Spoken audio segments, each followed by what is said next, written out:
How do you feel about Gloria? I don't know. I think we've gone through stages in our marriage, which all marriages do. And in this last stage, she's been, I hate to use the word rock, because it's materially, it's the opposite, it's a pillow. She's always been there. And Right. Just had the nerve to walk in when I'm giving you my deepest It could have been the right time or the wrong time. Right. I think, go on. And I've never loved anybody as much as I've loved her. And she's put up with a lot of crap for me. I mean, a lot of the business stuff were things I thought in my mind, there was no failure. I can never, and think about all the things that I went after in life, and it all came, you know, and I wanted it, I got it. If I wanted to be president of the class, or I wanted to be president of the council, or I wanted to be president of the pledge class, or just about anything. The only thing I didn't achieve, which I wanted to achieve very badly, was to be a leader in anything I did, and I didn't do a good job of that. Gloria was seeing me as and trying to pull me back from spending all the money that we had inherited. And I fucked that up. I didn't forgive myself for 2 years till after Dad died. And that's some knife I pull out of myself at least once every week or two. And it still hurts. And I was right there. And there was no dreaming about it. I had contracts ready, you know, and I just had a stupid partner who was greedy, really, and told me I wasn't a businessman when he wouldn't sign the contract. Sign the contract, the money will be right there, and we can continue doing exactly what we were doing.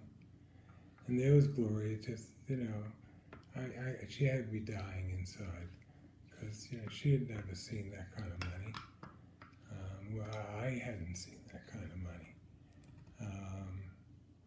And to have it available, and to be able actually to retire almost and do whatever we wanted to do was kind of a mini miracle. And instead I screwed it up, and I never forgave myself for that. Never. I guess you make your mistakes, but this was a doozy, a mega doozy. You know, no entrepreneurial company is successful. I mean, I know everybody fails, but I made a mistake of believing my own bullshit, which is very believable if you say it in the mirror well enough. And I had immense experience, and some of the guys who are in the business would tell you, in convincing the whole industry that bidding and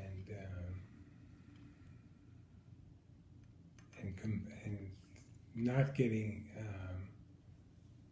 not fighting for every contract, and knowing when to pull away, knowing how to get in front of the competition, knowing how to outsmart the competition.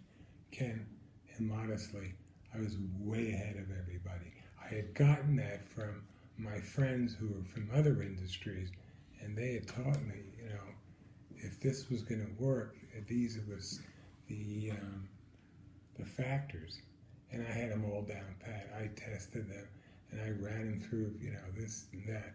And the obvious, most clear factor that we had going for us is we knew how to get there first. We knew if we can get there first, our close ratios would be enormous. And we did. And the people that recognized it the most were the McGraw Hill people. They told us they put the money in. It wasn't that much money. It was, $1.5 million, $2 million, went down to $1 million to hold on to more stock, but it wasn't a big deal. And I screwed it up. We would have made about 5 to 8 maybe million in the first couple of years. And the people that followed the prescription, the people that followed what we said, this is how you do it, and this is how you put your forces, your marketing forces, and you don't knock people over the head, and you hit them very softly, and you're very helpful to them. You make sure that they're going to make it. They all made it. They all did it. And anybody that knew us then, gave us a lot of credit. And even Hoyt, one of the big competitors, in a 100-person firm while we were 30, said, that was good. That was good. Roger, I can tell you this with great assurance that the numbers of times that people are really successful in starting a business, particularly something that was really fresh and new that you do, it's really hard, almost impossible. And I have similar experiences myself in making investments in really stupid companies that turned out. You just don't know. And so it's part of life's experience to find these things out the hard way. But all the way through that, Gloria was right there. Yeah. She was there, she was loving, she was eating her heart out.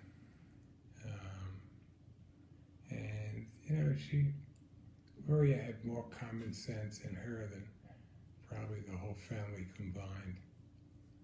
And everybody recognized it, except the stupid husband she married. You recognize it too. Why are you saying that? Yeah.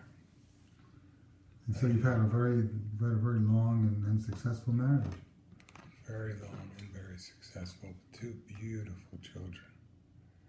And one child that's confused, so confused, but a wonderful girl nevertheless. And then I have my grandkids, who were little sparkles in my life. When they come, I just go, oh, here. My playmates are here. Mm-hmm. They really are. And my son-in-laws. I couldn't have done better. I really couldn't have. Just good souls. Well, you could take credit for the men that your daughters chose. That would be really cool. That would be cool. You have no credit coming in this nothing. Steve, Kyle, nothing. Oh, great guys. Great guys. And that really does hurt a lot when you realize that that gone. It's all gone. I cry about that a lot.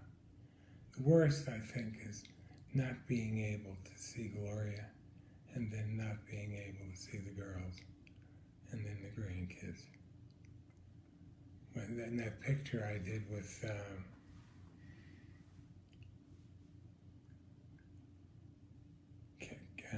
Avery, and he's mad, and he's Trump for that moment. that is so Avery. He gets nice and animated, and so does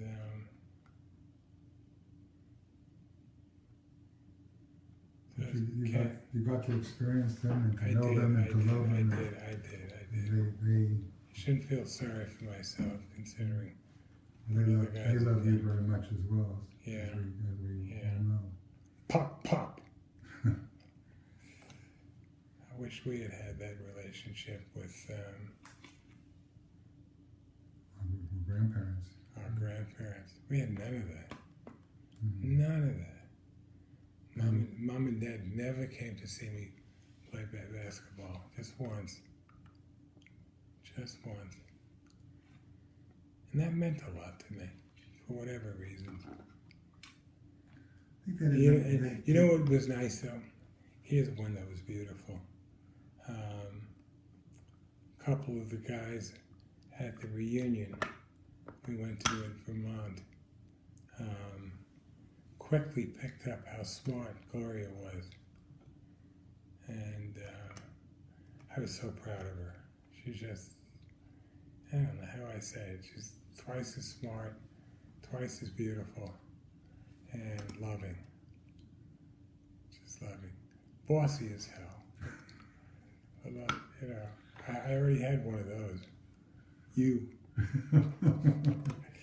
Roger, you've been persecuted by tyrannous people your whole life. Older brothers and sisters. They're not easy. It's not easy being me. I love saying that to people. It's not easy being me. Where's that from? I don't know. It's musical. I don't know. But Roger, give me some summing up statements. Just Summing concluding up. I couldn't have been luckier in having a wife as beautiful and sweet and smart as I did, and warm and sensitive. Couldn't have done the same, you know, without my brother. You were there. You loaned me money, a big chunk of money. You did every time I ever needed you. You were there, and don't think I haven't forgotten it.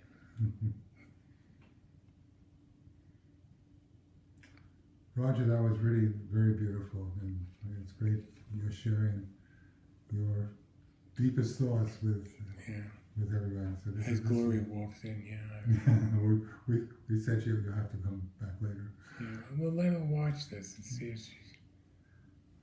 Let's see what she thinks. Yeah. But to me, Roger, this has been really very beautiful. Thank you, Ken.